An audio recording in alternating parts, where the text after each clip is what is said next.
You open a map app right now, and every inch of the planet is already photographed. Every coastline, every mountain range, every frozen shelf of ice at the bottom of the world. You assume nothing down there is a mystery anymore. But in the freezing months before the Second World War even began, a German ship slipped south past every shipping lane and returned with a secret so strange that governments spent decades pretending it didn't matter. The real answer is far stranger than a hidden bunker in the snow. Here's what actually happened. Late in 1938, a ship called the Schwabenland left Hamburg and sailed toward Antarctica. Its stated mission was almost boring on purpose. Germany wanted a piece of the whaling industry, and whaling meant fat, and fat meant margarine and soap and fuel for a country bracing for war. So the ship carried two seaplanes, a team of pilots, and a polar scientist named Alfred Richter, tasked with mapping a stretch of the icy coastline no European power had claimed. Sounds simple? It wasn't. The ship itself was unusual before it ever reached the ice. The Schwabenland had been converted from a transatlantic mail carrier, fitted with a steam catapult, so its two seaplanes, nicknamed Passat and Boreas, could launch directly from the deck.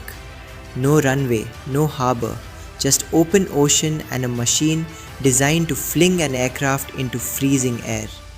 You can imagine the nerve that took, standing on a heaving deck, watching a pilot get catapulted into a sky nobody had charted. Over just a few weeks in early 1939, those seaplanes flew more than 350,000 square kilometers of Antarctic territory. Photographic mapping runs, one after another, dropping small metal darts stamped with swastikas into the ice below to mark German claims. Expedition member Ernst Hermann kept detailed logs of each flight, cataloging mountain ranges that had never appeared on any map before that winter. They named the region Neuschwabenland, New Swabia, after the ship itself.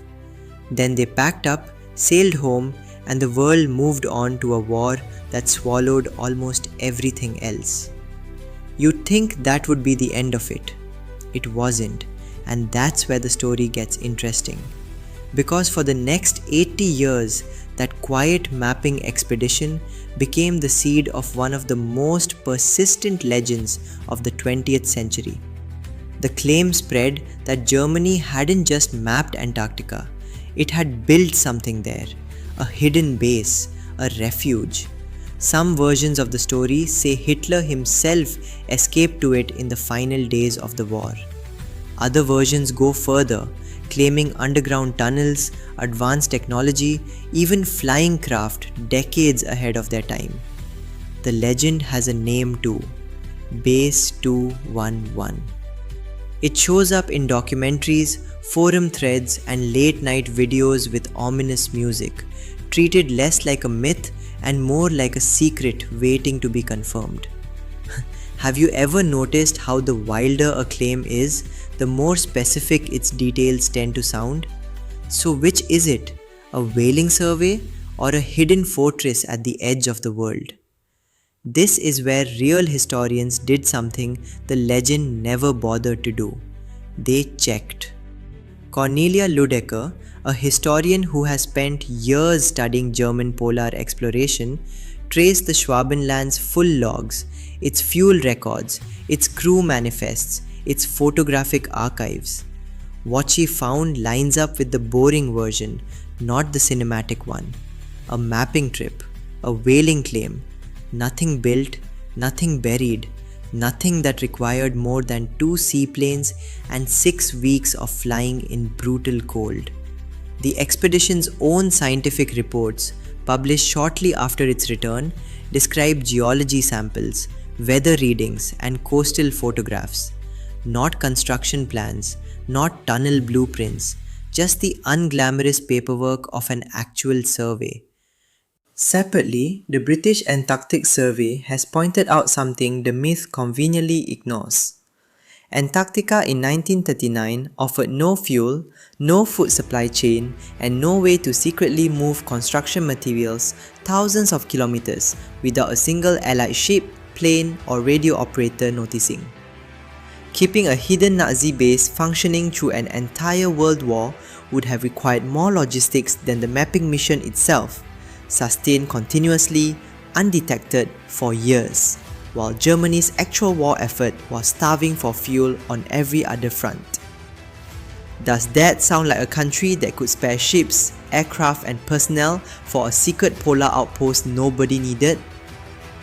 And research published by polar geographer Colin Summerhayes goes further, showing that the ice conditions historians claim as evidence of secret tunnels are naturally occurring formations, the same kind found across the continent, entirely without human help. Wind-carved caves, geothermal vents beneath glaciers, features geologists have documented in dozens of locations that were never anywhere near a German expedition. The tunnels people point to in old photographs aren't evidence of a hidden base. They are evidence that ice does strange things all on its own, and that a strange-looking photograph is not the same thing as proof. So why did the legend survive when the facts didn't support it? Here's the strange part. It wasn't Germany that kept the story alive. It was everyone else. After the war, occupying powers seized on rumors of secret German technology to justify expensive expeditions of their own, most famously the American Operation High Jump in 1946, sending nearly 5,000 personnel to the same region. High Jump was framed at home as scientific and strategic, a chance to train the military for cold weather operations. But its scale, deep in the same waters the Schwabenland had mapped years earlier, fed public suspicion that something worth chasing had been left behind. Why send an aircraft carrier and 13 support ships to an empty stretch of ice, people asked, unless there was something down there worth finding? The rumor didn't need evidence, it only needed a plausible shape, a real ship, a real expedition, a real gap in public knowledge that imagination rushed in to fill.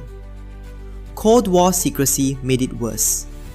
Military operations in the 1940s and 50s were classified by default, which meant ordinary training missions looked, from the outside, exactly like cover-ups.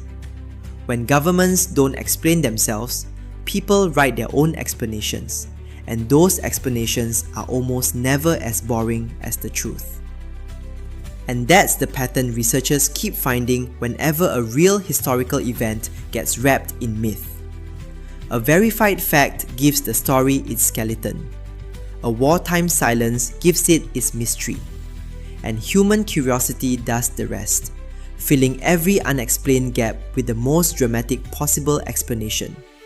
Because a hidden fortress makes a better story than a fuel-hungry mapping survey ever could. A German ship really did sail to Antarctica. German pilots really did chart unmapped coastline. Those two true facts were enough. Everything built on top of them, the tunnels, the escape route, the advanced technology, came later, added by people who were never there, filling silence with certainty. You've probably noticed how something similar happens closer to home. A closed-off building, an unexplained government program, a neighbor who keeps to themselves. The less information you have, the more your mind manufactures to fill the space, and it rarely fills it with something ordinary. Psychologists call this pattern completion, and it isn't a flaw. It's how a brain built for survival handles uncertainty. Better to imagine a threat that isn't there than miss one that is. For most of human history, the cost of assuming danger was low, a wasted glance at a shadow. But the cost of missing real danger was your life. So your brain still defaults to the dramatic explanation first and asks questions later. The tragedy of Base 211 isn't that people believed something false.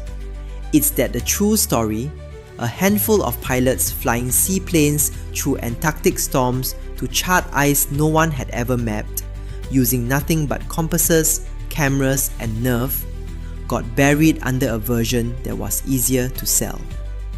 6 weeks, 2 aircraft, a steam catapult flinging men into the sky above an ocean that could kill them in minutes if the engine failed.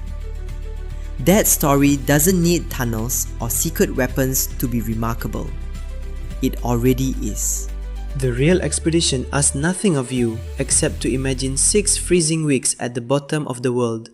The myth asks you to imagine tunnels and secrets and a war that never really ended.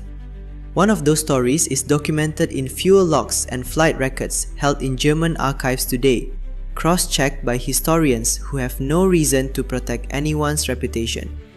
The other lives only in the space where documentation runs out, in the grainy photograph nobody can quite explain, in the rumor that feels too specific to be made up.